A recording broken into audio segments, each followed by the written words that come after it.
Mapagpalang umaga po sa bawat isa. Handa na po ba ang lahat? Gising na po ba ang mga diwa natin? Ayan. Bago po tayo umawit, ayun, let's read po from Matthew chapter 7, verses 24 to 27. Ayan.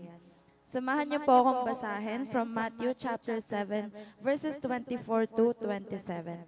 Sabi po dito, verse 24, "Therefore everyone who hears these words of mine and puts them into practice is like a wise man who built his house on the rock." Verse 25, "The rain came down, the streams rose, and the winds blew and beat against that house, yet it did not fall, because it had its foundation on the rock."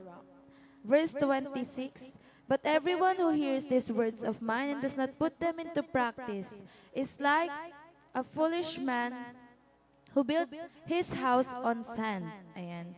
"The rain came down, the streams rose, and the winds blew and beat against that house, and it fell with a great crash."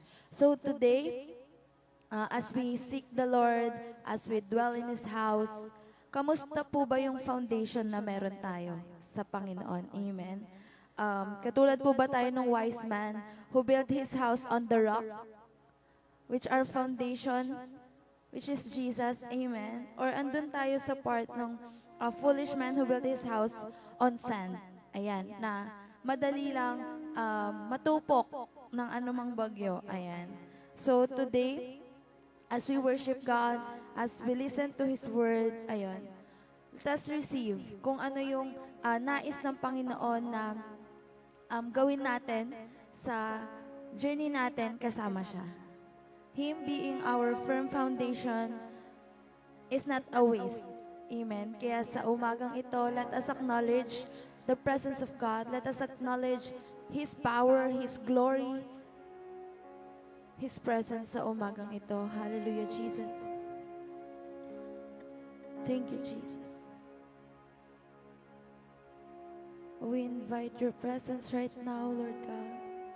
We invite your presence, Jesus. We invite your presence, Holy Spirit. Come and move our hearts, Lord God. Come and move our hearts right now. In Jesus, Jesus, Jesus. Hallelujah, Jesus. We worship you, Jesus. Ikaw ang patuloy, Lord God, na manahan sa oras na ito, Panginoon. Tinataas namin sa iyo ang bawat sandali ng aming mga buhay. We praise you, Jesus.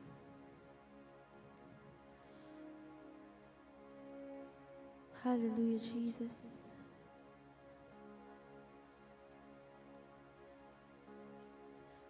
Christ is my firm foundation, the rock on which I stand when everything around me is shaking.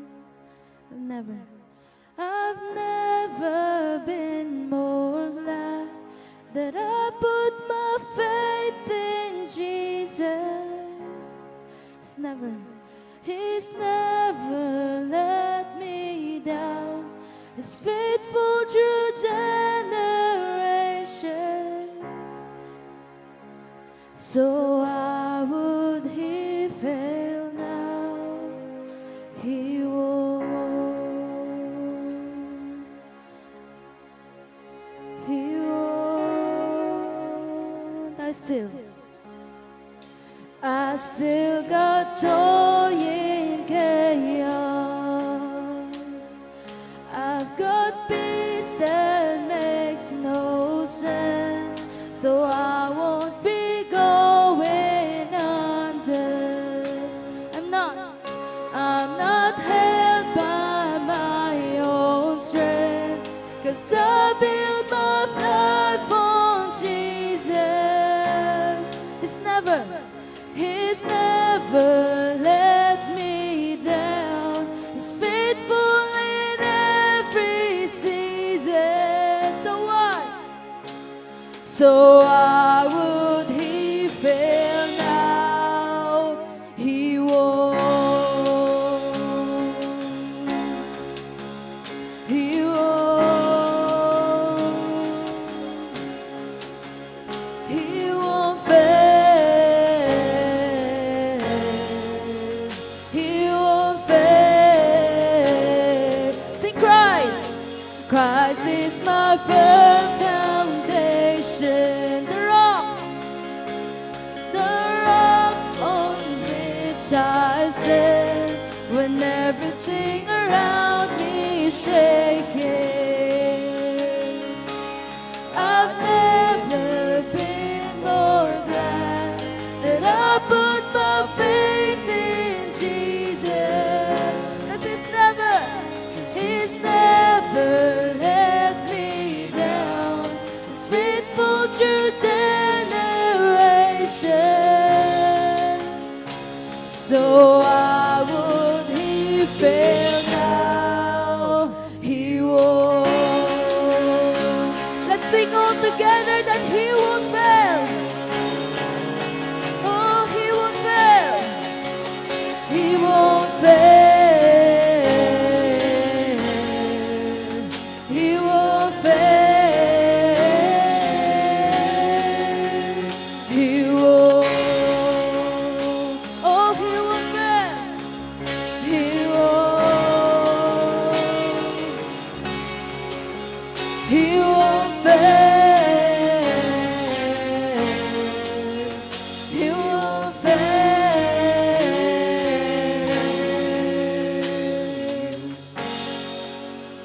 Hallelujah, Jesus. We build our life on you, Lord. We put our faith in you. Hallelujah, Jesus.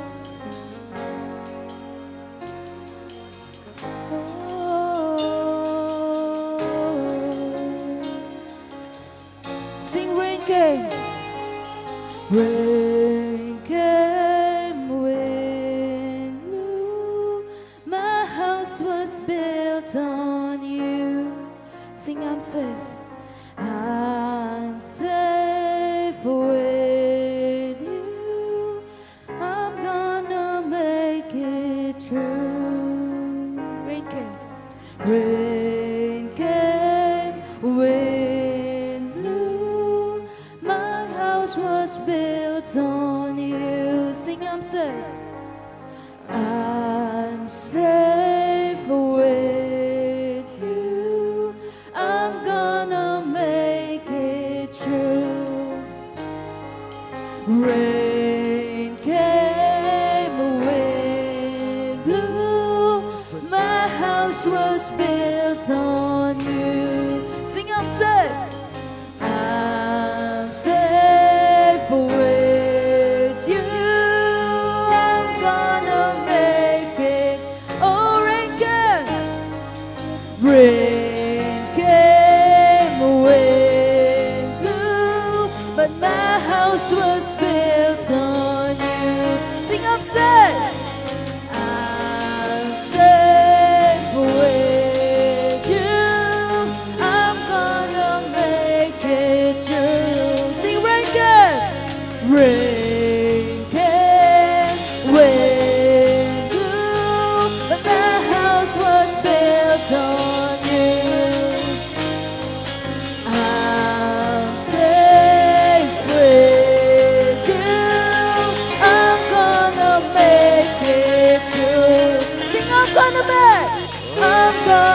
make it through. I'm standing strong on you.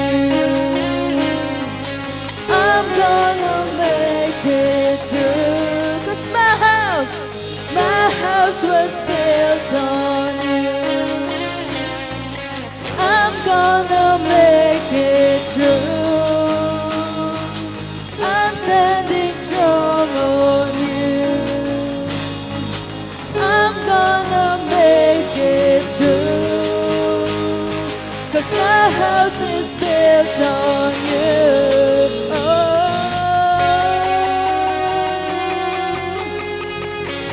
We give you praise. Hallelujah.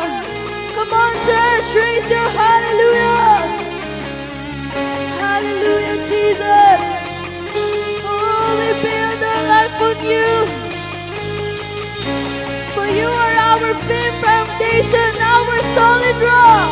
Let's sing all together. I will build my life upon your love.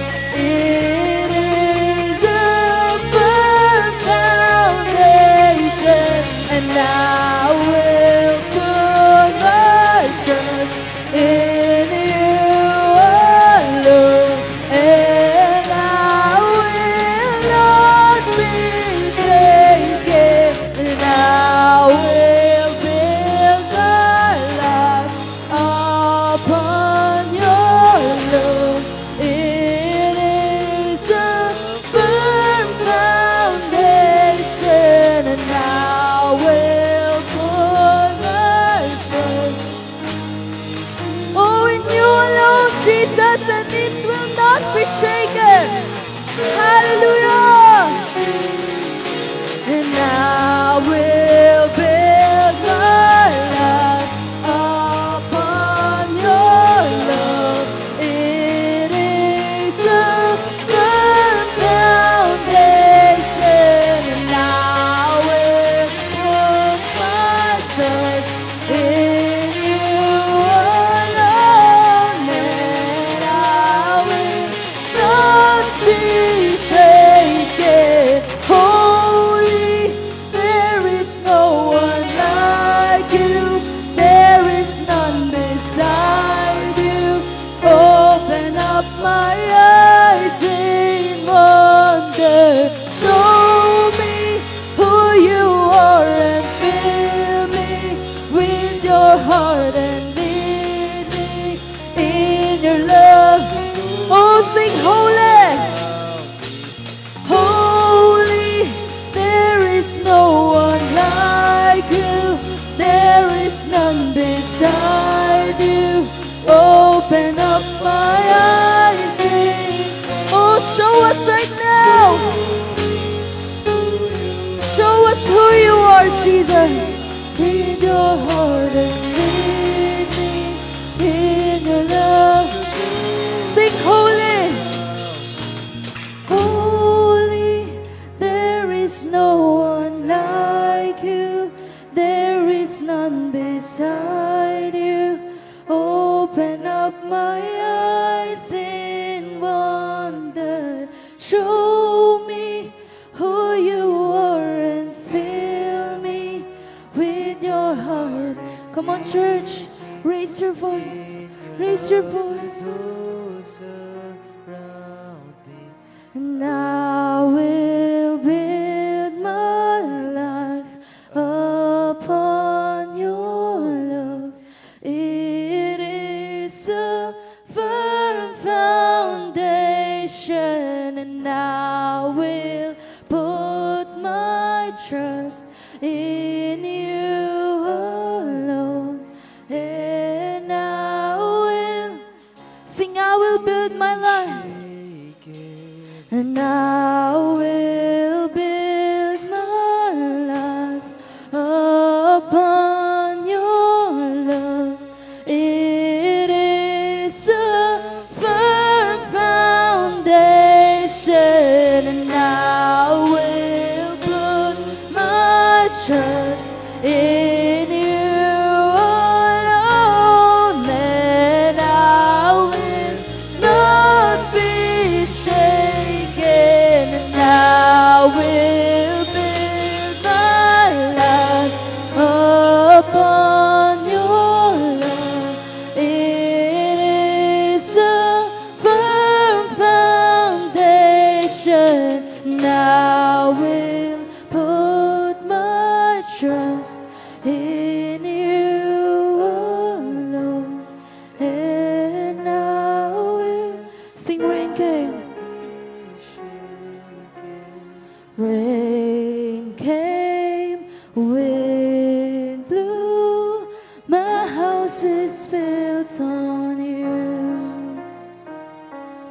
I'm safe with you. I'm gonna make it through.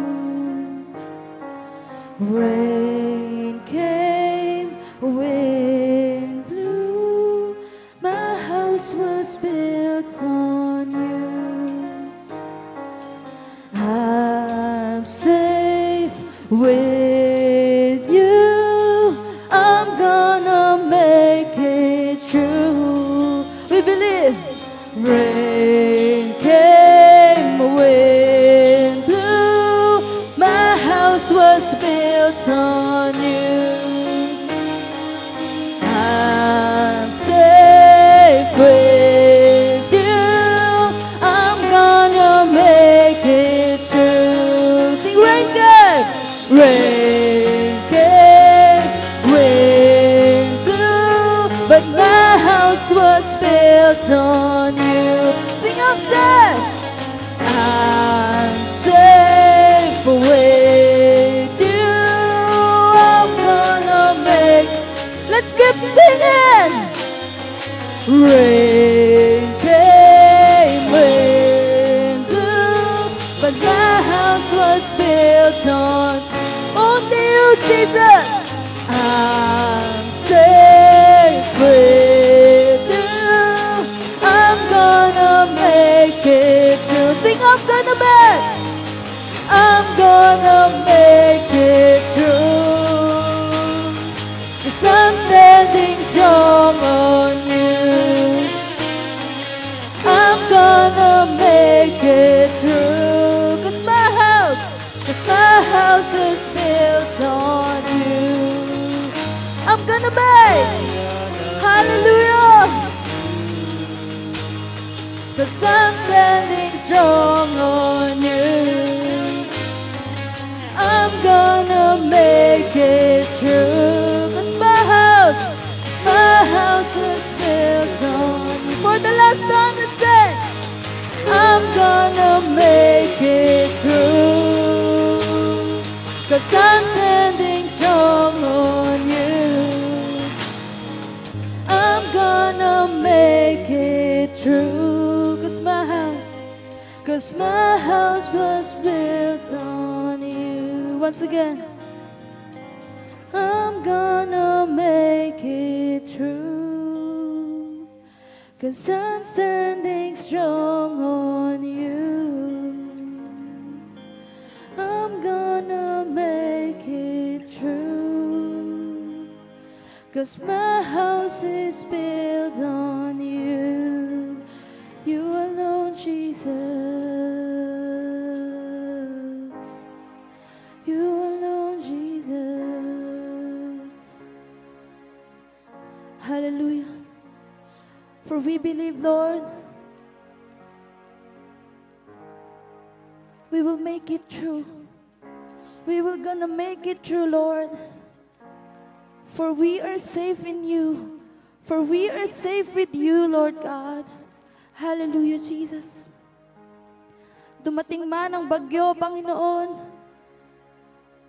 hindi mo hahayaan, Lord God, na matupong kami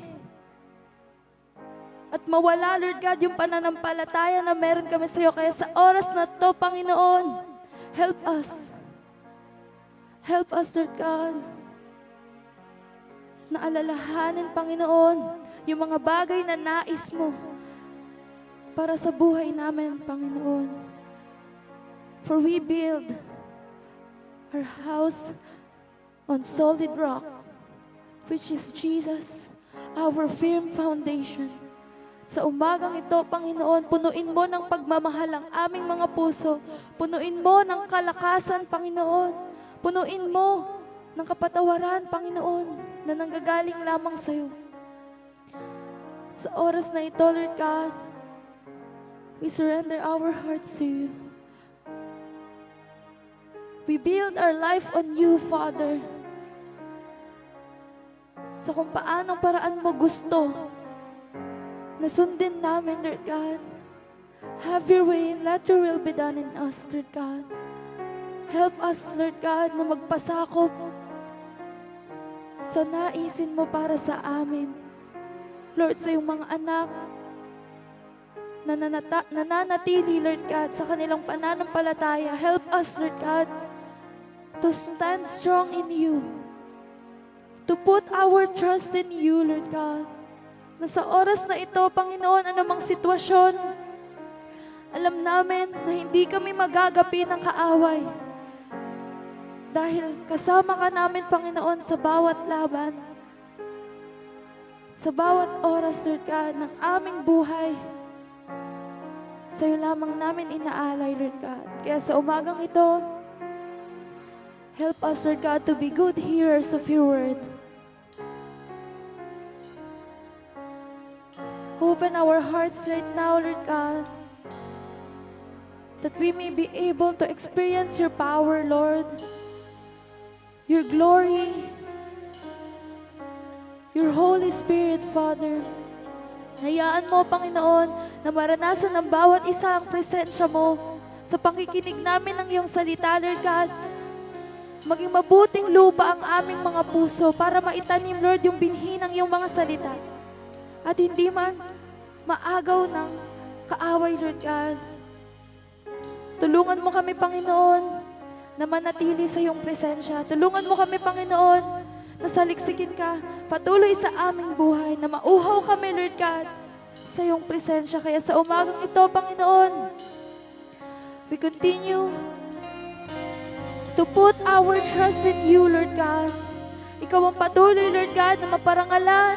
Ikaw ang patuloy, Lord God, na maghari. Ikaw ang patuloy, Lord God, na maitanghal sa magandang umagang ito, Lord God. Ang pangalan mo lamang, Jesus, ang siyang maghari, Panginoon. Ang kalwalhatian, ang kapangyarihan na nanggagaling lamang sa iyo, ang siya patuloy, Lord God, na maitaas. Dinadakila ka namin, Panginoon, sa oras na ito. In Jesus' name, in Jesus' name. In Jesus' name we pray. Amen and amen. To God be all the glory.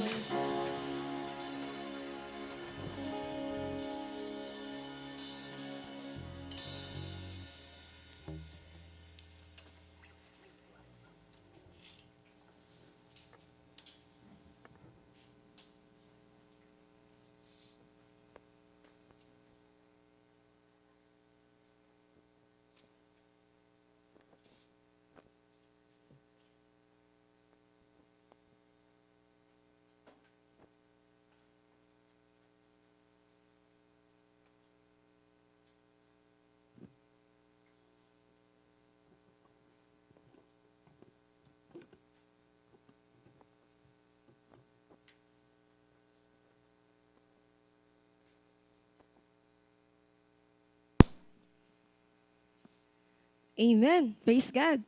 Sige po, ang lahat ng gising sa presensya ng Panginoon, palakpakan naman po natin siya. Ayun, dami talagang gising. Praise God. Sana po all throughout, no? Ay, hallelujah. Amen. Praise God. Hallelujah, Jesus. Sige po, before we start this morning, tayo po munang lahat ay magkaisa at yumuko sa pananalangin. Hallelujah, Jesus. Hallelujah, Lord. Maraming salamat, Panginoon, sa napakagandang umagang ito, God. We pray for your Holy Spirit, Panginoon, to once again be upon us, oh Father. Once again, Lord, fill us, Father God. Once again, Panginoon, empower us through the works of your Holy Spirit this morning, Father God. Lord, we pray na ikaw ang siyang patuloy na manguna, mapapurihan, madakila, at masamba, Panginoon, sa napakagandang umagang to, Father God. For this is for you, Panginoon. This, Lord, ang mga ganitong gawain ay para sa iyo, Panginoon. Kaya, Lord, maraming salamat. Tulungan mo kami na sa umagang to, Panginoon, to rely on the power of your Holy Spirit, to rely on the power of your word, Panginoon. And we pray, Panginoon, na ikaw lamang, Lord, ang manguna. Ikaw lamang, Panginoon, ang mapapurihan, Father God. We acknowledge your Holy Spirit with full humility, Panginoon. And we pray, Lord, na sa oras na to, Lord, ikaw lamang ang siyang marinig. Ikaw lamang, Panginoon, ang siyang makita at mapapurihan, Father God. Lord, we acknowledge with our full heart, Lord, na hindi namin kaya nang wala ka.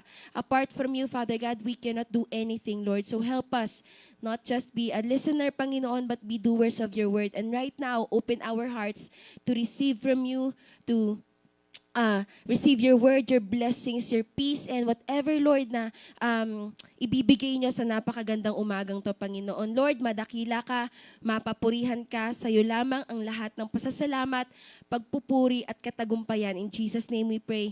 Amen. Praise God. Sige, palakpakan natin ulit si Lord. Amen. Praise God. Ayan. Hallelujah. Magandang umaga po sa bawat isa. Ay. Magandang umaga po sa bawat isa. Magandang umaga. Praise God. Sige po, let us open our Bible in the book of Psalm or Psalms, whatever version po na meron kayo. Psalm chapter 57, verse 1. Amen. Praise God. So, let us read. Have mercy on me, my God. Have mercy on me. For in you I take refuge. I will take refuge in the shadow of your wings until the disaster has passed. Amen. Purihin ang Diyos sa pagbasa ng kanyang salita. Ayun po, no? Praise God for another month that the Lord has given us. Truly, the Lord is faithful. Truly, the Lord is kumikilos sa buhay natin. Sino pong na-draw? Paano ba to? Mas lalong nalapit sa Panginoon nung buwan ng March, pakatagalog. Sino pong mas nalapit sa Panginoon, no? And I pray that even the month of March has ended, patuloy pa rin po tayong lumapit, patuloy pa din po tayong mapalapit, amen, sa Panginoon at sa presensya ng Panginoon. Kasi sabi nga nila, the more that we draw closer to the Lord, para siyang eroplano na kapag sa malayo, sa langit, ang liit-liit, di ba? Pero kapag nakita natin sa personal and mas malapit, the more na mas malapit tayo, doon mas lumalaki ang Panginoon and doon po tayo mas nagiging Christ-like. Amen. Amen. Praise God. Sige po. So let us start our first dawn watch of the month of April.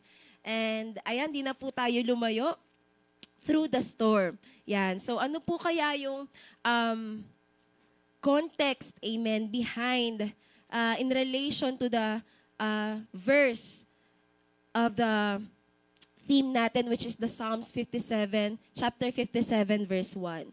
So, Psalms 51 po, for our introduction, is written by David himself. Kilala naman po siguro natin si Haring David, no? When he was experiencing, amen, not just a storm in his life, but storms sa buhay niya.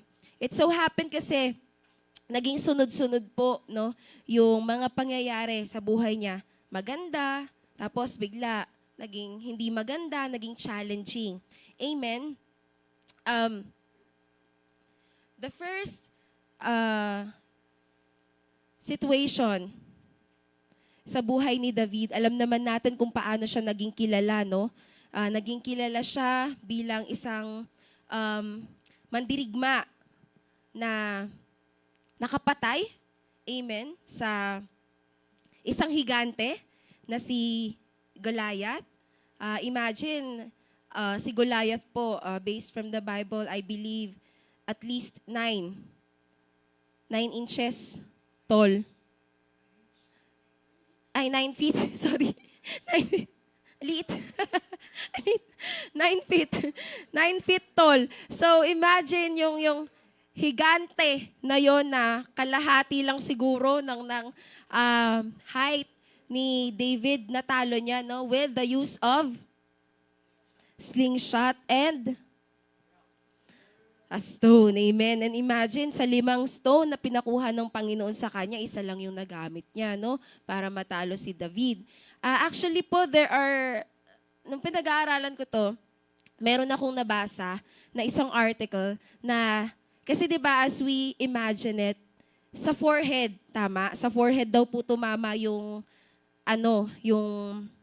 bato na inano ni David. Pero ang nagsasabi po yung ibang mga scholars na hindi siya yung forehead na tinutukoy na noo. It's the forehead of the knee daw ni Goliath. Tapos he fell face down. Tapos doon niya na tinake yung opportunity para sugurin si Goliath. So ganun daw po yung pangyayari. So imagine, no, siguro ganun lang yung height ni David, kaya yun lang yun yun lang yung natamaan niya sa hanggang tuhod lang pala si David ni Goliath, no. Amen, praise God. So after that, naging sikat po si David, not just with Goliath, how he defeated Goliath, but the next battle that he had, kasi na-promote po siya bilang chief of army, parang ganyan, na-promote siya after that. Tapos siya na yung namumuno sa mga sundalo ni Saul noong mga panahon na yun. Tapos every time na nagkakaroon ng battle, nagiging victorious si David because the Lord was with him. And then, one time when he came, pauwi siya galing sa, tawag dito, battle, no? Together with his army. Dahil sumisikat na siya, bigla yung mga Israelita, nagsikakanta, parang pinuri nila si David noong mga panahon na yon. And then, kumanta sila ng si Saul nakapatay ng 1,000, samantalang si David nakapatay daw ng 10,000. So, dahil sa kasikatan ni David noong mga panahon na yon, amen, because the Israelites were really acknowledging him na talagang napakagaling, mighty warrior, lahat napapanalunan niya. Ganon yung naging praises sa kanya. And because of that, si Saul po, si Haring Saul, naging jealous. Yun yung naging trigger ni Saul, ni Haring Saul, kung bakit siya natakot, kung bakit siya nagselos, no? Dahil ganun nga yung tingin na ng mga Israelita sa kanya. So he's thinking na, of course, the favor of the Israelites, amen, nasa na kay David na and wala na sa kanya. So, ibig sabihin kapag ganun, di ba, parang as a king, you're worried kasi baka hindi na sumunod yung mga tao sa'yo. Amen? May mga ganung instances. So, after that, na si David na yung ina-acknowledge, so, etong si Saul, dahil nagkaroon na siya ng mga jealousy and fearful emotions, no, sa kanyang sarili, he decided, he plotted, no? Marami siyang naging plano para patayin. Marami siyang naging plano para talunin si David. And while in that situation, one of his parang trap is to let him marry yung son niya, ay yung daughter niya na si Michal. So, yung daughter niya na si Michal, ayan po, yung bunsong anak ni Haring Saul. Originally, dapat yung panganay. Kaso sinabi ni David na sino ba naman ako sa pamilya niyo para pakasalan at maging, anong Tagalog ng son-in-law? Maging son-in-law ng isang hari. So, manugang, yan, ng isang hari. So, hindi po nangyari yon. But, nabalitaan niya ni Haring Saul na si Michal, yung bunso niyang anak, is may gusto kay David, in love kay David. So, natuwa siya kasi yung plano niya na i-trap si David para, kumbaga parang, ang plano niya kasi is, hayaan na mamatay siya sa battle. Parang gano'n, no? Hayaan na, sige, sugod ka lang, sige, ganyan ka lang, laban ka lang para yung mga Philistines or yung mga, kasi galit na galit yung Philistines sa kanya, no? Yung mga Philistines and ibang mga battle, baka doon siya mamatay. So, si David eventually, tinanggap niya, no, yung alok na pagpapakasal ni Haring Saul with Michal. And then, ganun siya nag-demand bilang father-in-law kay David. Kasi syempre si David, iniisip niya, hindi siya karapat-dapat. Sino ba naman siya? O sige, bigyan mo lang ako talunin mo lang yung mga Philistines, bigyan mo lang ako ng balat talaga. Oo, skin ang sinabi doon ng balat, ng mga natalo nyo, and then i-acknowledge na kita as your son-in-law, mga ganyan. So, tinatrap niya talaga, no, si David para mamatay. hindi man sa kamay niya, kasi ang dami na niyang beses na tinry, hindi man sa kamay niya, pero sa kamay ng mga Philistines or ng mga kalaban niya. And then, what happened was, nasa kanya nga ang Panginoon. Kasama nga ni David ang Panginoon. Kaya, kahit na sa mga ganong instances, talagang nagtatagumpay pa rin si David. Nananalo pa din siya at hindi nangyayari yung gusto ni Haring Saul na mamatay siya because he was threatened siya, no? Kay Hari, hindi pa siya hari nito. Kay David. So, after that, therefore, marami pa ring mga plano na gustong patayin ni Haring Saul itong si David. And one time, in a dinner, diba? He was invited in a dinner, pero behind that invitation, may plano pala si Haring Saul na patayin pa din siya. But the Lord used the life of his beloved friend na si Jonathan na kumbaga nagplano sila kung paano makakatakas, no, sa plano ni Haring Saul. And then nag-usap sila. Nagplano sila na, sige, doon ka muna sa bukid. Kapag nagalit yung tatay ko na wala ka, ibig sabihin galit siya sa'yo. Pero kapag hindi siya nagalit dahil wala ka, empty yung seat mo, baka hindi naman talaga siya galit. So, doon ka muna. Kapag ganun yung pag nalaman natin yung reaction ng tatay ko na galit siya, magsushoot ako ng 3 arrow sa gilid mo. Ganun siya. No? So, ganun nga yung nangyari na nung nalaman ng tatay niya sa pagtitipon na yun na wala si David, nagalit siya. So that was the signal for David to escape. That was the signal for David to flee for his life. Amen. So, nung tumakas siya, no, unang pumunta siya sa Gath, wherein akala niya it was a safe place to stay there pansamantala. Ba't hindi niya alam, nandun yung mga Palestino. Amen. Nandun yung mga, English na nga lang, Philistines. Nandun yung mga Philistines. Syempre, galit na galit yung mga Philistines sa kanya dahil nga pinatay nila yung, parang, ang tawag dito? Import. Parang yung ace nila, no, yung pinakamagaling sa kanila. Pinatay ni David yon. Kaya galit na galit and hinahabol talaga siya ng mga Philistines para lang din patayin siya at makaganti sa kanya. So, as he was escaping, no, he did not find Gath na safe para sa kanya. So, dito, he pretended to be insane. Nagpanggap siya bilang baliw. Nagpanggap siya bilang na parang may kinakausap na ibang tao. Tapos, nag-props pa siya wherein naglagay daw siya ng mga laway-laway sa balbas niya. Alam mo yung parang drooling, ganyan. So, nagpanggap talaga siyang baliw para hindi siya patayin at hindi siya, ang tawag dito, para hindi siya kunin ng mga Philistines. Kasi nakilala siya Nakilala siya ng isa sa mga leader nila nung that time na hindi ba to yung sinasabi nilang nakapatay si Saul ng 1,000 at siya nakapatay ng 10,000, pero bakit ganyan? Para siyang baliw. So from there, they spared the life of David. O, diba? So, di natin alam kung wisdom yan, no? Pero praise God kasi I believe it's from the Lord, no? Na binigay ng ang tawag dito, wisdom ng Panginoon, He allowed for David to do it. And then, isa to sa mga parang naging,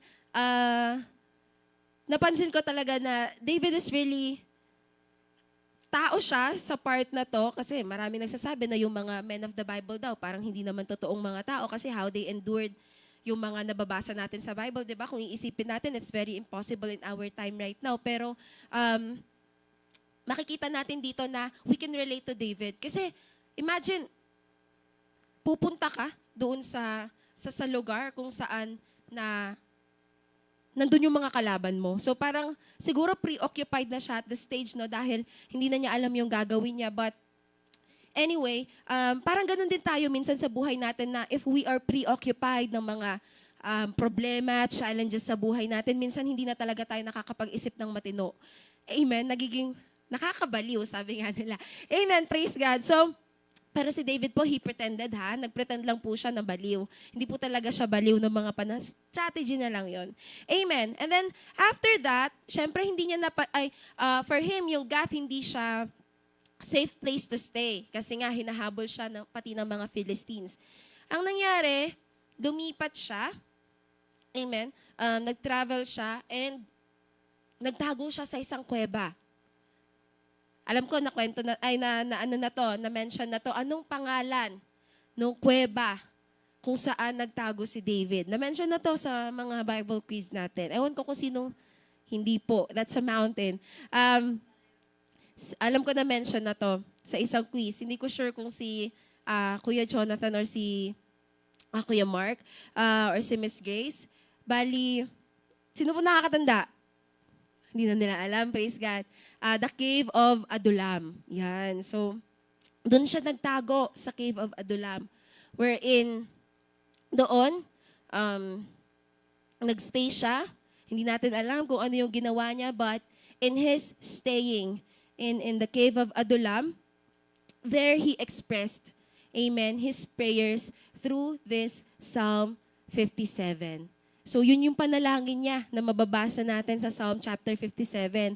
Basahin po natin yung buong Psalm chapter 57 pagka-uwi natin kasi doon natin mararamdaman talaga yung puso ni David nung panahon na yun, how desperate he was, how he really needs the power of the Lord nung mga panahon na yun kasi wala na siyang magawa eh. Amen? Wala na siyang magawa. Sobra na niyang, kumbaga parang hindi na niya alam yung gagawin niya. He's fleeing for his life and sobrang ang daming humahabol sa kanya para patayin siya. Wherein, kung titignan natin sa mga previous instances ng buhay niya, wala naman siyang ginawa. No? Naging victorious lang siya and naging maganda yung buhay niya dahil sa Panginoon. But because of those victory that the Lord has given him, maraming nagselos, no? Maraming gustong pumatay sa kanya, and maraming gustong pigilan. Amen. Yung tagumpay na nakakamit niya through the power of the Lord in his life. Amen. So, yan po yung history ng Psalms chapter 57. And dito, as I studied this one, meron po tayong tatlong bagay na pwedeng matutunan kung paano po tayo magsasurvive in a storm. No, na-mention nung Wednesday prayer night what a storm is. And I believe that every one of us na nakakaranas tayo ng mga ganong klaseng, hindi natin maiiwasan, amen, sa buhay po natin na makaranas ng ganong klaseng problema, ng ganong klaseng mga instances na to the point of si Lord na lang talaga yung pag-asa natin, to the point of nagtatago na tayo, ina-isolate natin yung sarili natin, no? Tulad ni David. But here, makikita natin sa Psalms chapter 57 verse 1, three things that David did as he prayed for his situation noong mga panahon na yon. And number one po is, yan, yung humility. Unang-una yung humility kasi sabi dito sa verse 1, actually lahat po ito nasa verse 1 lang, sabi dito, be merciful to me, O God, be merciful to me. For my soul trusts in you, and in the shadow of your wings I will make my refuge until these calamities have passed by. Imagine, 2 beses, inulit ni David yung prayer na to nung panahon na yon. Imagine how desperate he is asking for the mercy of the Lord. Imagine na sa ganitong instance ng buhay niya, Lord, yung habag mo na lang. Kahit yung habag mo na lang. Yung awa mo na lang. Kahit yung awa mo na lang. Nung Old Testament times po, mentioning a word or a name twice is, kumbaga parang, indicates your closeness with a person. For example po, si Lord, diba, ilang beses niyang tinawag si Abraham, nung time na gusto niyang nung time na sinasacrifice ni Abraham si Isaac, 2 beses po, di ba? It indicates that they are close. It indicates that may relationship sila ni Abraham and ni Lord. And here, makikita natin yung relationship, yes, ni David and ni Lord. And alam naman natin how David was with the Lord and the Lord was with David dahil laging nagtatagumpay si David. But here, makikita natin yung desperate plea or prayer ni David wherein he mentioned the merciful na, Lord, maawa ka naman sa akin. Lord, maawa ka naman sa akin. Sabi niya ganyan. So, 2 beses. So, imagine in his life na, actually, parang nung time na nakikita ko yung sequence ng buhay niya, ni David, parang nakarelate dun sa part ni Elijah na, di ba, may instance na puro tagumpay si Elijah sa buhay niya na nung pinoprove niya how powerful the Lord is in his life through those false worshipers of Baal, di ba? So parang dito, puro tagumpay din si David. Parang everything is in his favor. Everything is going well. Pero bigla, hinahabol na siya para patayin. Bigla, naging jealous si Haring Saul sa kanya, tapos gusto na din siyang patayin. So imagine the twist and the turns of the events of life ni David sa buhay niya dito, no? Na una, ay ang saya-saya, lahat masaya, it's going well in your life right now. Lahat ng mga prayers natin answered, lahat ng mga dinarasal natin and desires ng heart natin, binibigay ng Panginoon. Pero after those things, bigla ganito yung magiging situation niya na behind, pinapatay na pala siya, behind, may gusto na palang pumatay sa kanya. And he is in a situation wherein, Lord, awa mo na lang. Lord, habag mo na lang. Di ba po sa isang bagyo, kung iisipin natin, parang nasa ganung situation din tayo tulad ni David na i-acknowledge mo na lang si Lord. Kasi wala ka namang magawa kundi mag-pray na, Lord, pahintuin mo yung ulan. Na Lord, keep us safe. Na Lord, protect us. Protect this household. Protect this house na tinitirhan namin na hindi bahain. Kumbaga parang we all depend on the power of the Lord when it comes to a situation na wala na tayong choice. Amen? And that is a humbling moment from the Lord. It's a call from the Lord na, anak, alalahanin mo naman ako, na anak, baka masyado na tayong nafo-focus sa mga bagay na sabihin nating victories or whatever na nangyayaring magaganda sa buhay natin. Kasi dyan natin malalaman talaga yung closeness natin sa Panginoon, no? Na in a situation wherein feeling natin hindi natin nararamdaman si Lord. Kumbaga parang mercy na lang ng Panginoon talaga yung kailangan natin and yung bubuhay, yung sasadsad sa sitwasyon natin. Amen. Hindi ko po alam kung ano yung mga humbling moments ng Panginoon sa atin previously or right now, whatever season we are in. Hindi ko po alam. But the Lord is reminding us today, this morning, na in the storm, no, in situations na binabagyo yung buhay natin, unahin po nating i-acknowledge ang Panginoon. And in that acknowledgement, malalaman natin and makikita natin kung paano kikilos yung Lord sa buhay natin. Amen po. Tulad ng buhay ni David, kasi titignan natin yan kung paano. Amen. So after David acknowledge yung humility and yung mercy ng Panginoon sa buhay niya, second is, ang dami trust, ayan. Sabi dito, balikan natin, no? Sabi dito, basa, true humility is not thinking less of yourself, it is thinking of yourself less. Kasi, hindi natin minsan, ang tawag dyan, minsan sa dami ng victory or nangyayari sa buhay natin, we are overwhelmed with the situations in our lives. Minsan, hindi na natin kumbaga minsan na ka-cloud siya, amen, or minsan, kumbaga parang, baka nagiging blinded na tayo sa mga pangyayaring yon and nakakalimutan natin na nandyan si Lord. Nandyan yung mercy ng Panginoon. Nandyan yung habag ng Panginoon and yung grace ng Panginoon para tulungan tayo sa sitwasyon na meron sa atin, na meron tayo. Amen. True intimacy with God always brings humility. Like I said, yung situation natin, yung relationship natin sa Panginoon. Kung gaano tayo ka-intimate, amen, sa Lord. Tulad ni David, nung sinabi niya na, be merciful to me, O God. Be merciful to me.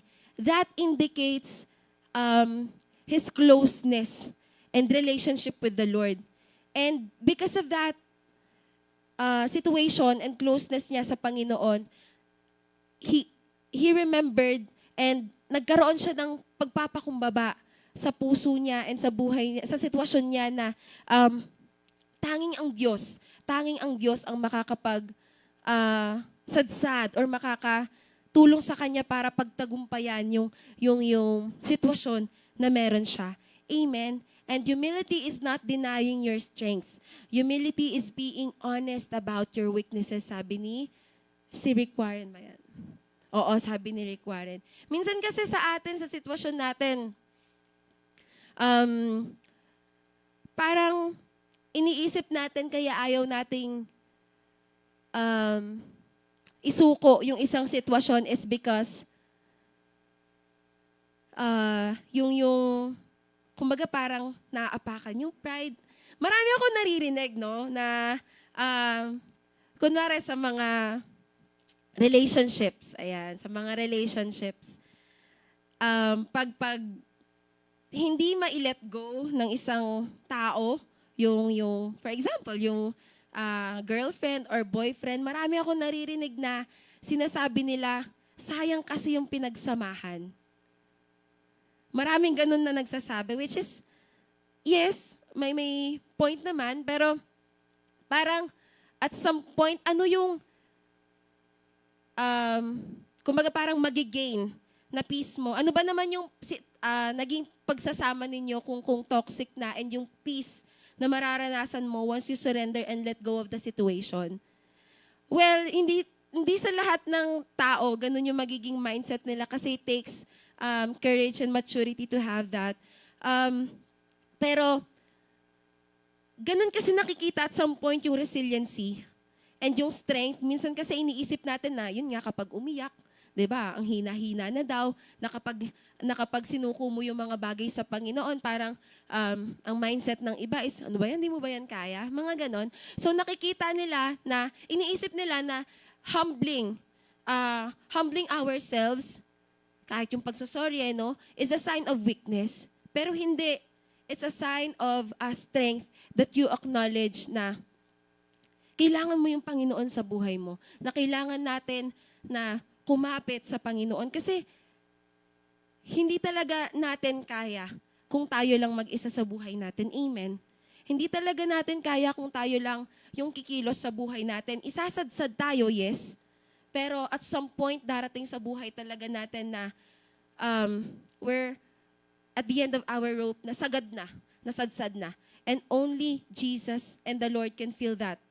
And kaya tayong strengthen sa area na yon. Amen.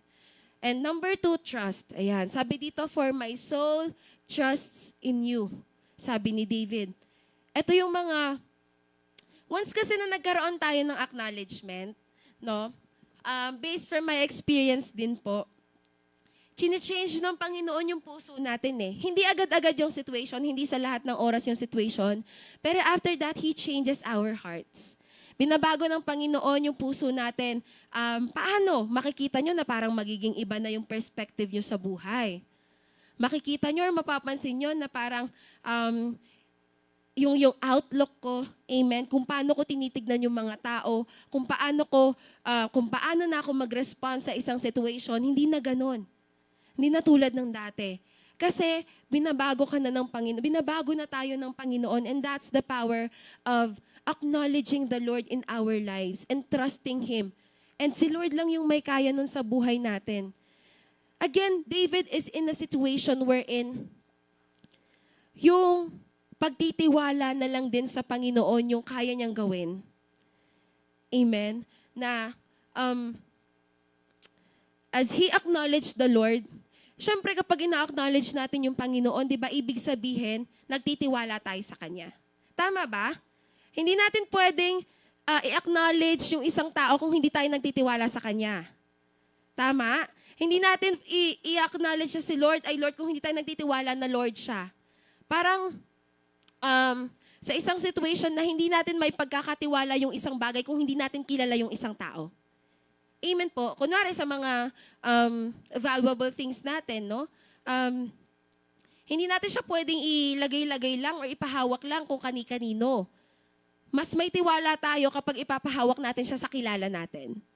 Tama ba? Or ako lang po yung gano'n. Baka kung saan niyo po pinapahawak yung mga gamit niyo, no? Amen. So, tama, di ba? As we acknowledge the Lord, lumalabas yung trust. Nagbubunga yung trust at pagtitiwala sa Panginoon. Amen? And ganun yung kay David.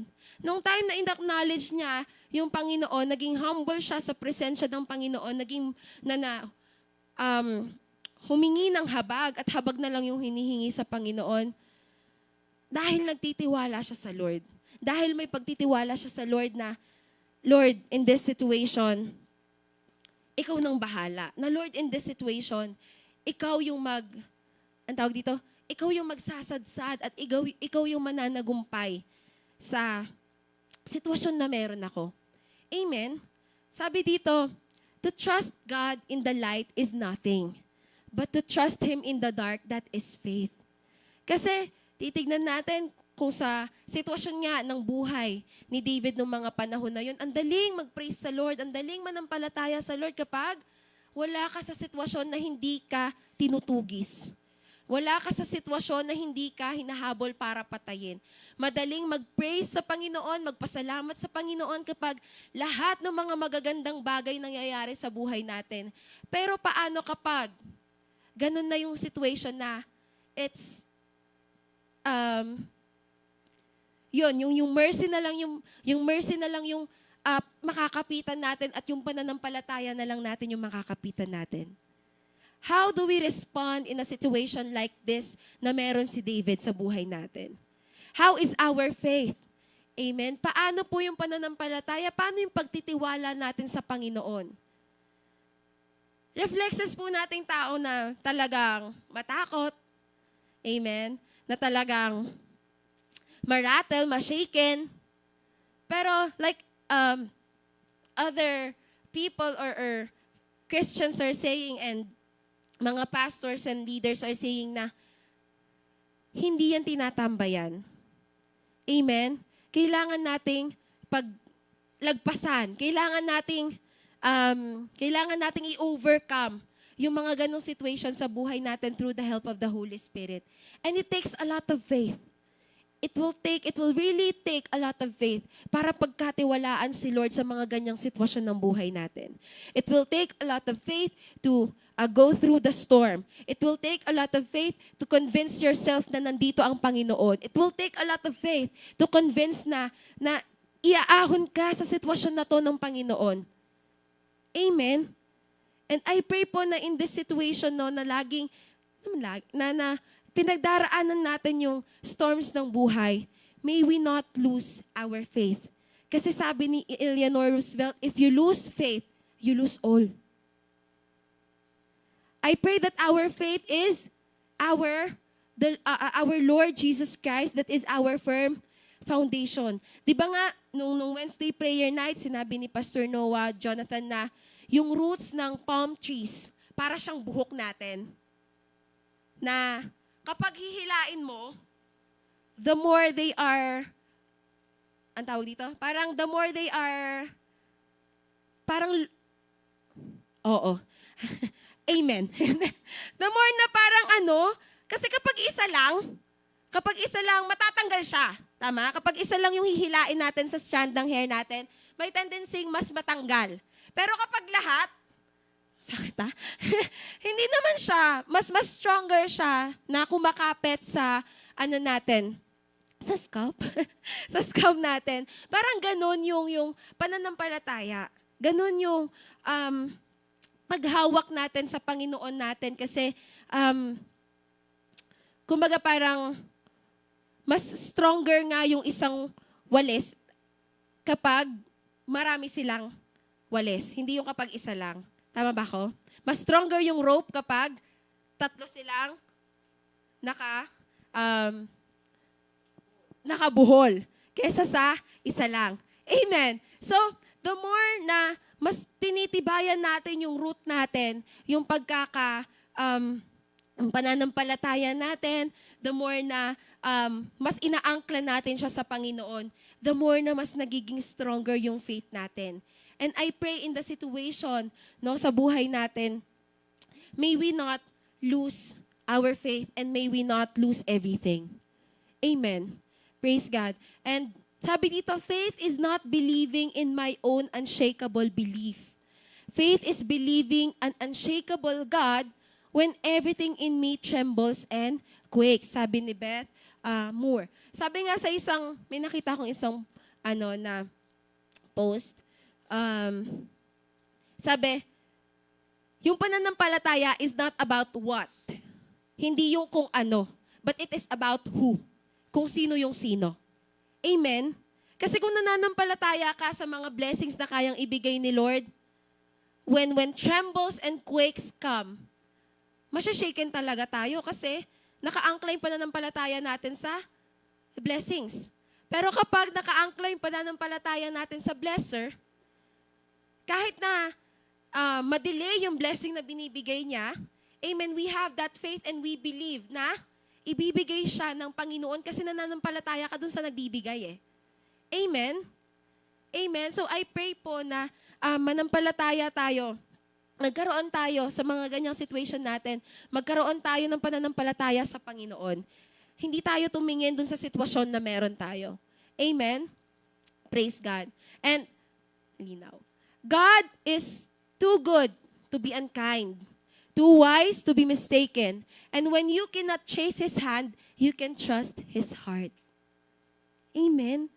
Pag hindi na natin nakikita pag hindi na natin nararanasan yung presensya ng Panginoon madalas sa buhay natin, pag hindi na natin nakikita, yung pagpapala where we're in a situation na akala natin silent ang Panginoon, amen? Kahit hindi natin makita yung kamay niya, kahit hindi natin mahawakan yung kamay niya, we can trust His heart. Kasi the Lord knows. The Lord knows that in that situation, anak, nandito ako, kasama mo pa rin ako. Amen? Amen po. Amen, praise God. And, number 3, refuge. Yan, sabi dito, and in the shadow of your wings, I will make my refuge. And in the shadow of your wings, I will make my refuge. Ewan ko po kung nakita nyo yung post ko last time. Binabasa ko po kasi yung book na Killing Kryptonite. Actually, it was a book na binigay ni Pastor Joe, way back, siguro nung nag-start ako dito. So, ilang taon na siya. Hindi ko din po alam. Pero matagal na siya kasi nakita ko may dedication letter ni Pastor Joe. Ay, galing pala to kay Pastor Joe. Praise God. I believe RCCG pa to noon, hindi pa siya abundant. No? And binasa ko siya. It was my first, kasi ang lalim niya noon, hindi ko siya naiintindihan. Well, hindi ko pa rin naman siya gaano kayo naiintindihan, pero I'm relying on the Holy Spirit na lang po na maintindihan natin siya. And then, there is this quotation na sinabi ni John Beaver, siya kasi yung author nun. If you want to borrow the book po, pwede naman kayong lumapit sa akin. And I believe may iba pang copies dyan. Try ko pong hanapin. So sabi dito, there is nothing good for you outside of God. Amen. The Lord offers what is right, seems what is to be right. Ino-offer ng mundo yung mga akala natin maganda, akala natin mabuti, akala natin masarap, no? Pero hindi natin alam, it corrupts us, little by little, it corrupts us. And outside of the Lord, outside of the presence of God, wala pong mabuti. Hindi po mabuti yung mga bagay na apart from the Lord. Kaya dapat po, laging yung refuge natin, laging yung, ang Tagalog ng refuge? Basta laging yung, kanlungan? Ay, basta lagi yung nilalapitan natin, we're in a situation, parang shelter. Yan, parang ganun yung refuge, na parang shelter. In a situation when we are, going through a storm. Going through a storm. Ano kasing ganun? Na sana yung refuge natin, laging yung Panginoon. Amen? Laging yung Lord, laging yung presensya ng Panginoon. Kasi outside from the Lord, outside from God, outside of Him, hindi po mabuti or makakabuti yung mga bagay na yon. Amen? Alam niyo po, ang Panginoon, when it comes to those kinds of things na yung lalapit tayo sa Lord, hindi po madamot si Lord. Amen? He can offer everything and anything na kailangan natin when we are troubled, when we are going through a storm, when we are experiencing such suffering sa buhay natin. Kaso, minsan, ang problema tayo po yung hindi lumalapit. Amen? Minsan tayo po yung hindi nag-a-acknowledge at nagtitiwala sa Panginoon. Kaya, these three things that David taught us in his prayer, na una, maging humble, pangalawa, to trust Him. I pray that in our humility and trusting God, we find our refuge, our comfort, our shelter, yung lilim, amen, natin sa loob ng presensya ng Panginoon. Amen, sa loob ng pagpapala, sa loob ng pagmamahal, sa loob ng kapayapaan, and ng habag ng Panginoon. Kasi the Lord offers that, those things nang hindi, nang walang kapalit. Amen? Nang hindi, nang walang bayad. Sabi ko nga, yung sa Draw Closer, yung pinaka-take-away ko doon is the intentionality to come to the Lord, the intentionality na lumapit sa Panginoon. Kasi si Lord nandyan lang eh. Nag-aantay lang po sa atin. But our heart, ina-acknowledge ba natin yung Panginoon na lumapit tayo sa Kanya? Na kaya nating lumapit. And pag lumapit tayo sa Kanya, He will also acknowledge us. Amen. So I pray po na in our, in the situation of David, na I believe hindi lang storms sa buhay niya, but storms in his life. Amen. Ang dami nito, sunod-sunod. Ganito yung naging approach at panalangin niya sa Panginoon. Amen po. And makikita naman natin how the Lord was with him and hindi siya iniwan. Amen? Kasi si Lord yung refuge niya eh. Kasi si Lord yung tinatakbuhan niya eh. Kasi si Lord yung nilalapitan niya. Kasi ang Panginoon ang tinitindigan niya at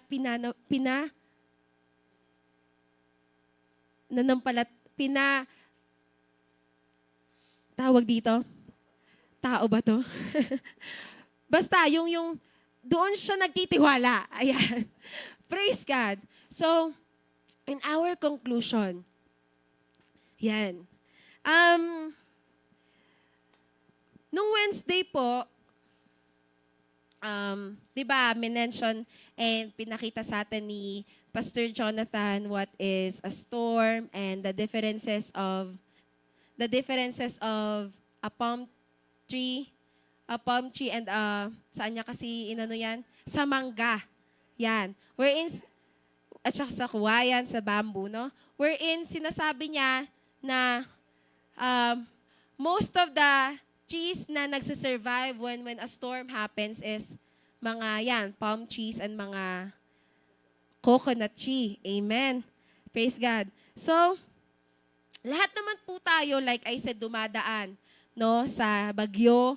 Hindi po natin maiiwasan yan, lalo na Hindi po natin control kung kailan darating man siya or hindi.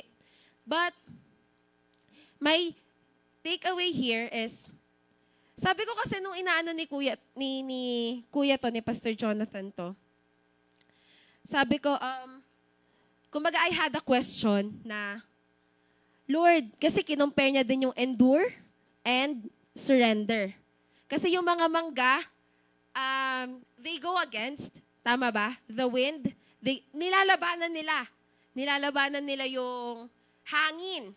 Sinasalubong nila parang ganyan. Sige, matibay ako. Sige, mga ganon siguro. And then, sige lang, mga ganyan.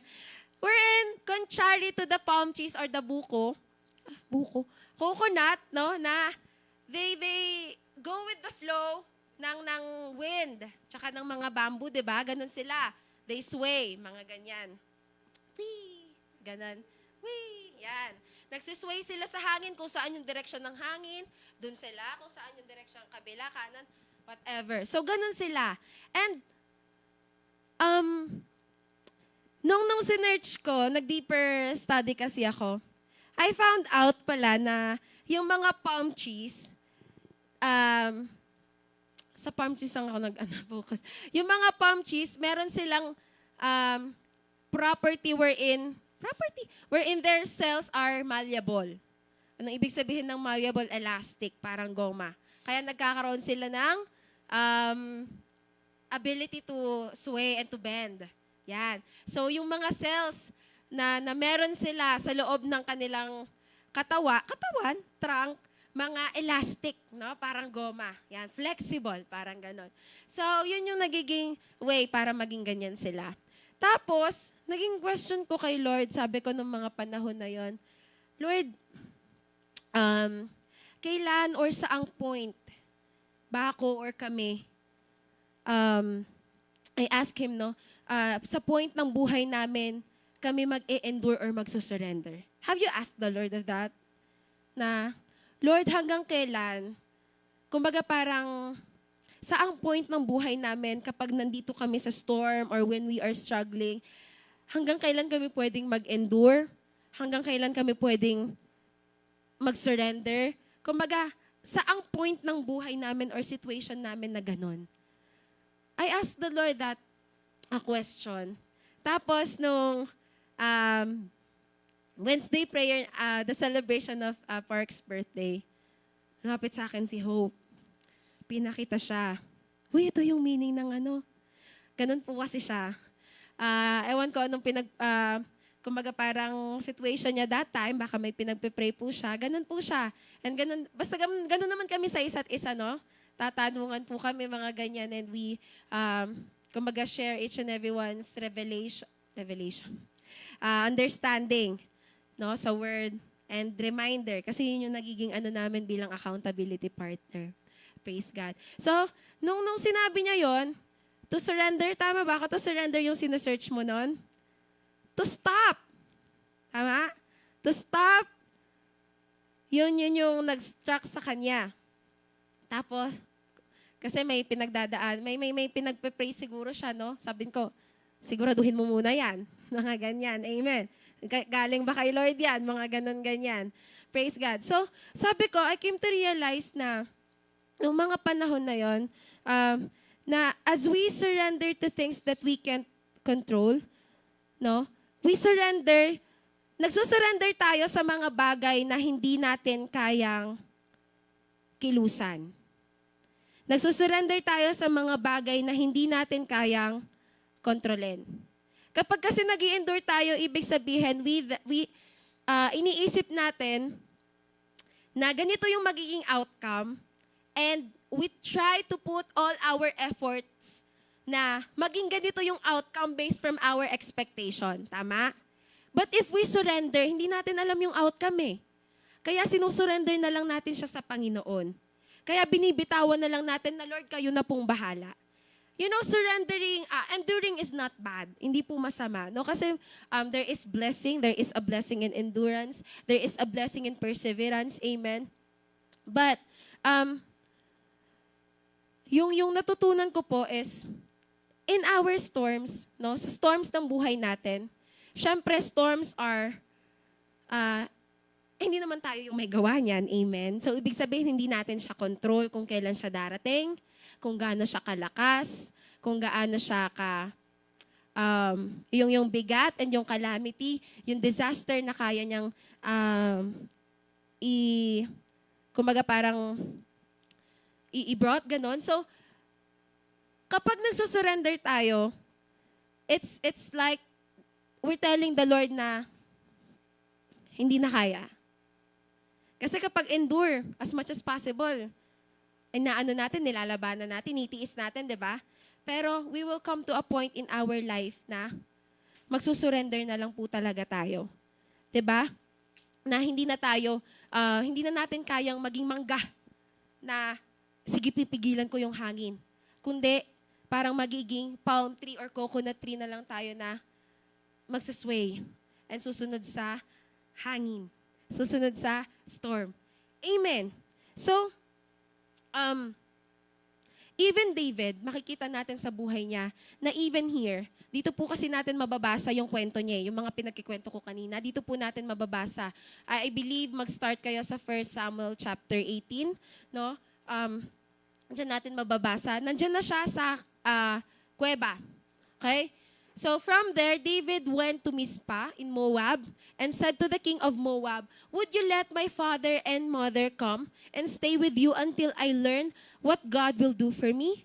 So he left them with the king of Moab, and they stayed with him as long as David was in the stronghold. So even David here had to inquire of the Lord kung ano yung ano yung gagawin niya. Ano yung gagawin niya sa sitwasyon na meron siya. Amen. Even here, sabi niya ganyan, until I learn what God will do for me, kung ano yung gagawin ng Panginoon para sa kanya at the same time. Amen. So even David, he inquired of that. Even David, he prayed for that. Even David, no? Naging humble sa prayer niya, nanampalataya sa Panginoon sa prayer niya, and sa Lord siya humingi ng comfort, sa Lord siya humingi ng kalakasan, sa Lord siya humingi ng, kumbaga, sa presensya ng Panginoon siya nagstay nung mga panahon na yon na pinagdaraanan niya yung mga bagay na to. Amen. Yan. Kailan ba yon? Saturday, when we had our training. Nung naalala ko to kasi kagabi, sabi ko, saan ko nga ba kasi to narinig? Sa training pala namin, dun sa DVBS, na may shinare siya dun sa concluding message niya na yung nakalimutan ko kung sinong author yung nagsabi, but he said na in our Christian life and journey, para tayong ship. Amen? Nasa loob tayo and we can drive, di ba? Kaya nating kontrolin. Kaya nating papuntahin yung ship kaliwa or kanan. Di ba kaya natin yon? Kasi control natin yung manibela, control natin yung yung ship itself pag nasa loob tayo. But, hindi natin control yung unang-una agos ng tubig. Tama? Pangalawa, hindi natin alam kung saan yung direksyon ng hangin. Tapos, pangatlo, di natin alam kung gaano din kalakas and kung paano tayo dadalhin nung mga, nung hangin na yon. Amen? At nung alon na yon na dinadaanan ng ship natin. So parang ganun din sa buhay. Parang ganun din sa Christian life natin. Na we can only control yung mga bagay na we can control. Yes. But may mga bagay na you can only surrender to the sovereignty of the Lord. You can only surrender to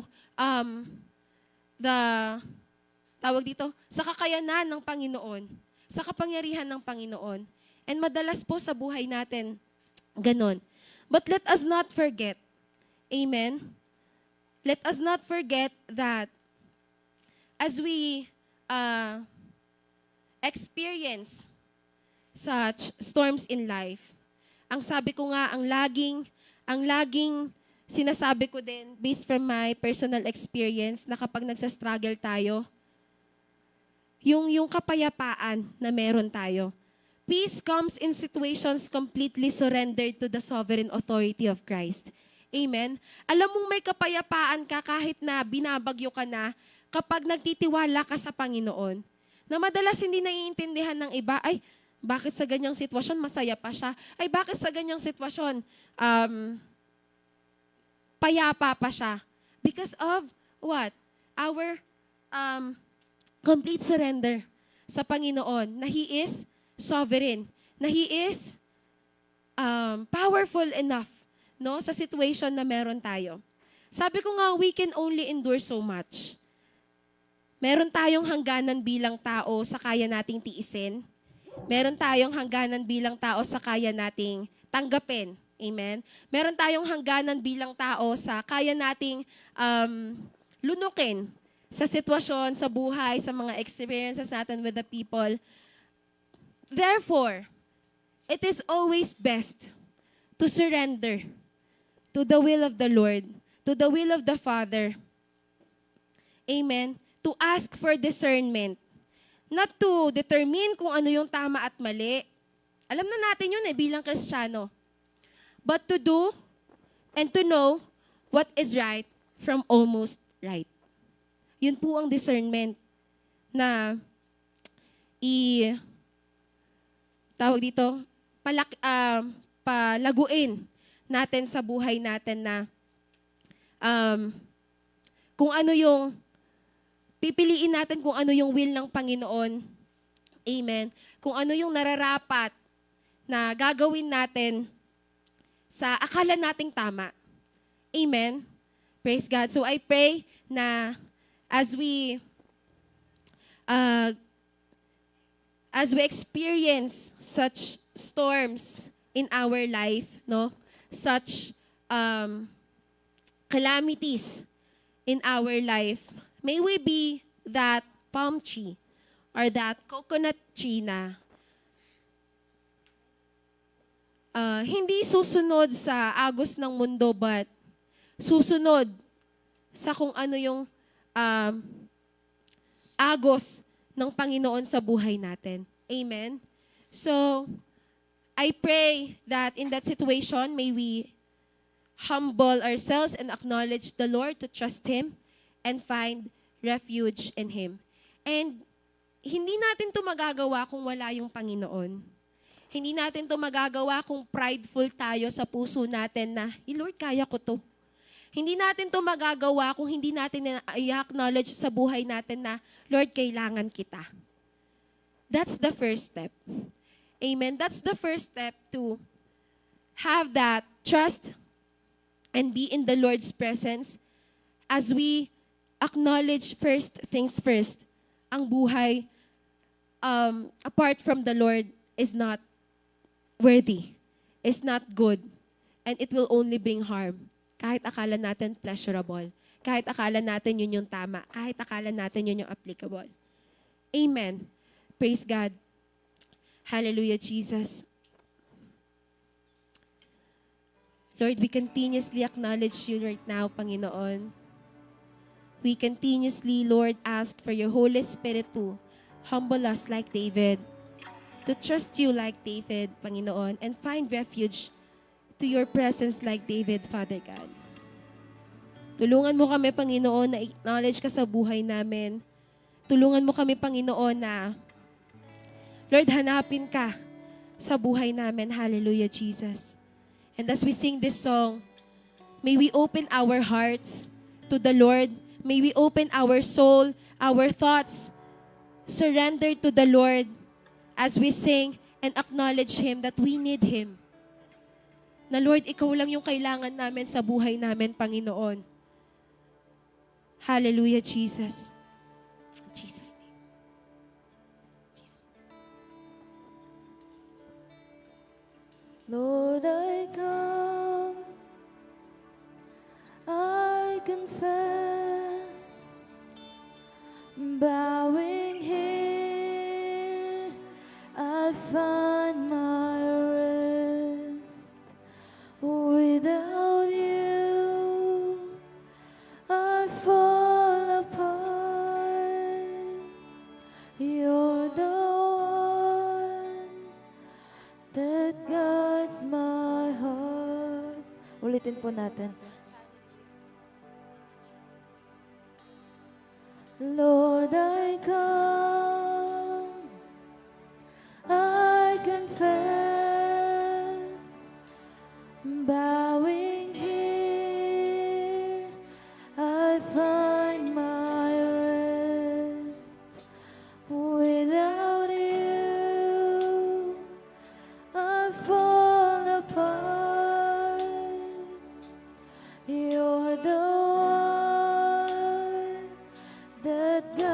it's my heart.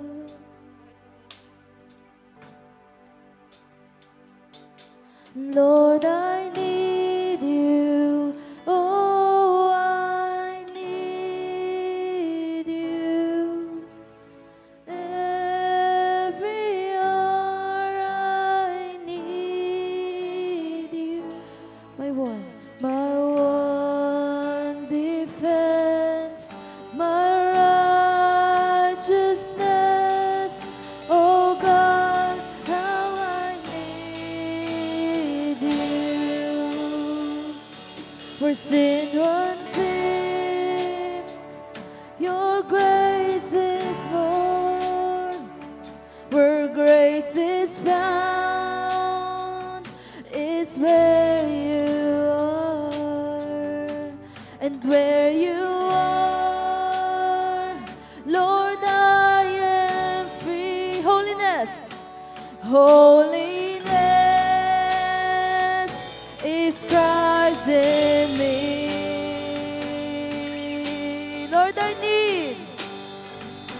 Lord, I need you. Oh, I need you. Every hour I need you. My one defense, my righteousness. Oh God, how I need. Sing, Lord. Lord, I need you. Oh, I need you. Every hour I need you. My one defense, my righteousness. Oh God, once again, let's sing, Lord, I need you. Lord, I need you. Oh, I need you. Every hour I need you. My one defense, my righteousness. Oh God. Oh Lord, this is our prayer. Lord, I need you. Oh, I need you. Every hour I need you. My one defense, my righteousness. Oh God, how I need. Hallelujah. Let's continue to sing this part. Hallelujah, Jesus. Lord, we acknowledge you. Jesus. Oh, Let's continue to acknowledge in our hearts that we need the Lord. Every hour I need you. My one defense, my righteousness. Oh God, For the last how I time. need Hallelujah, Jesus. you. Jesus' name. Lord, I need you. Oh, I need you. Every hour I need you. My one defense, my righteousness. Oh God, how I need. Sing, my one defense. My one defense, my righteousness. Oh God, how I need. Oh, my one defense. My one defense, my righteousness. Oh God, how I need. For the last time, let's sing, my one defense. my one defense, my righteousness, oh God, how I need you. Hallelujah. Hallelujah. Hallelujah. Hallelujah, Jesus. Jesus, Jesus, Jesus, you are truly wonderful, oh God. You are truly wonderful, Panginoon. And you are truly loving, Lord. You are truly graceful and merciful, Panginoon, sa aming mga buhay. And Lord, right now, hindi ko man alam, Panginoon, kung ano yung sitwasyon ng bawat isa sa oras na to. But Lord, we have one prayer. We have this one prayer, Panginoon, na as we come to you, as we bow to you, we confess that we are sinners. We confess that we cannot do it on our own. We confess that we are prideful, Lord God. We confess, Panginoon, na mayabang kami, Lord God, at lagi naming sinasarili, Lord, at inaangkin yung mga bagay, mga sitwasyon sa buhay namin na alam namin hindi namin kaya, Panginoon. But right now, Father God, where your grace is found, your grace is more. Your grace is more, O Lord. Your grace is more, Father God. And the holiness, the righteousness na kailangan namin sa buhay namin is only found, Panginoon, in you, Father God, kapag nasa buhay namin kayo, Panginoon. Jesus' name, Lord God. That is why right now, Panginoon, Lord, we come to you with humility as David had come to you. We come to you, Father God, with acknowledgement of your mercy, Lord God, with acknowledgement of your grace, Panginoon, with acknowledgement that outside of you, Father, apart from you, Lord, we cannot do anything, and we cannot do, Lord, whatever, Father God, yung nais mo sa buhay namin. Lord, most of the times, we tend to drive our own lives. We tend to control the situation, Panginoon. Even through this storm, Lord God, Lord, yung nagdadrive yung pride namin. Nagdadrive, Panginoon, yung sarili naming kagustuhan. Na sige, malakas tayo. Kaya nating i-endure.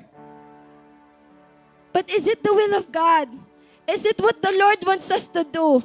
Is it what the Lord wants us to acknowledge in that situation? Hindi masamang mag-endure, kapatid. Pero ang nais ng Panginoon, baka ang nais ng Panginoon isuko mo na sa Kanya. Baka ang nais ng Panginoon, siya yung kumontrol ng bagay na yon. Baka ang nais ng Panginoon, siya yung magbigay ng katagumpayan sa sitwasyon na yun. Baka ang nais ng Panginoon, sumunod tayo sa Kanya. And right now, Lord, we just wanted to acknowledge your grace, O God. We just wanted to acknowledge your power in our lives. Lord, gusto na lang namin sa buhay namin ngayon, Lord, yung gusto mong pagawa, Panginoon. And help us, Father God, that whatever storm we are in, whatever situation we are in right now, Panginoon, especially if we are persecuted, especially if we are surrounded and overwhelmed by the situations, Panginoon, na, Lord, hindi namin kagustuhan. Alam namin, Panginoon, na mas hindi mo yun gusto para sa amin. Kaya, Lord, we surrender.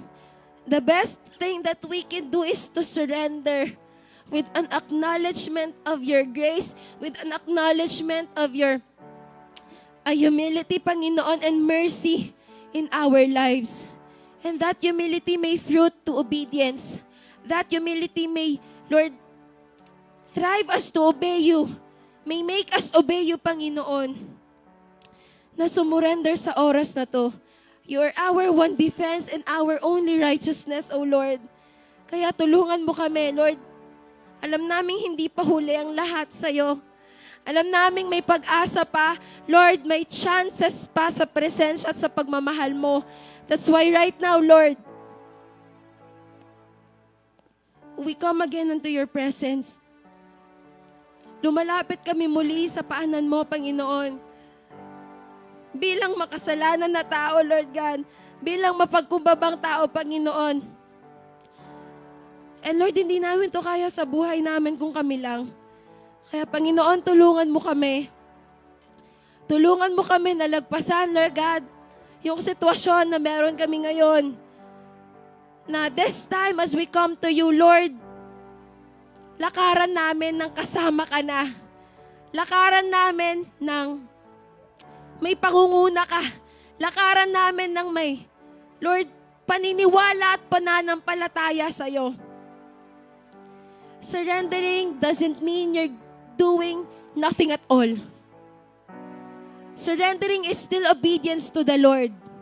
Surrendering is still doing what the Lord's will in our lives. It's a matter of our heart that is surrendered to the Lord. At patuloy nating i-acknowledge ang Panginoon sa buhay natin. Every hour of our lives, let us surrender to the will of the Father. And that's the best thing we can do, like what David did. That's the best thing that we can do in the presence of the Lord. Lalo na sa mga ganong sitwasyon. And right now, Father God, Ikaw ang siyang patuloy naming pinapapurihan, pinapasalamatan dahil alam namin, Panginoon, na lagi mo kaming sasamahan, na hindi mo kami iiwan. Natutuparin mo, Panginoon, ang iyong mga pangako at pinangako sa amin, Father God. Na patuloy kang nandyan, Panginoon, para tulungan kami. You will never leave us nor forsake us. And you will be our forever firm foundation, Panginoon. May our faith be rooted in your character. May our faith be rooted in who you are. May our faith and trust be rooted in your word, Panginoon. Na as we grow, Lord, as we grow, Father God, may we be like the bamboos, Panginoon, and the palm trees, Father God, that obeys your will, that obeys, Panginoon, your purpose in our lives, Father God. May we not resist your will, Lord. May we not resist the purpose of what you want us to do. May we not resist, Lord, the purpose of living a life for you. May we not resist, Panginoon, the surrendering power, Lord God, of your humility in Jesus' name. And right now, Father God, Ikaw lamang ang aming patuloy, Lord, na ina-acknowledge. Ikaw ang aming patuloy na pinapasalamatan. Ikaw ang aming patuloy na, Lord, pinapapurihan sa aming buhay. That even in our storm, we can sleep at night. Even in our storm, we have this peace. Even in our storm, Panginoon, Lord, kaya naming magpuri at magpasalamat sa iyo. Even in our storm, Lord, we have this faith that we are victorious. We are blessed in Jesus' name. In Jesus' name. In Jesus' name. Hallelujah. Thank you, Lord. Thank you, Lord. All glory and honor belongs to you. In Jesus' name we pray. Amen. Amen. Praise God. Sige, palakpakan pa natin ng Panginoon. Amen. Dahil ang Panginoon, pinagtagumpay ka na. Ang Panginoon, pinalakas ka na. Ang Panginoon, kasama mo na. Hallelujah. Thank you, Jesus. Thank you, Lord. Hallelujah.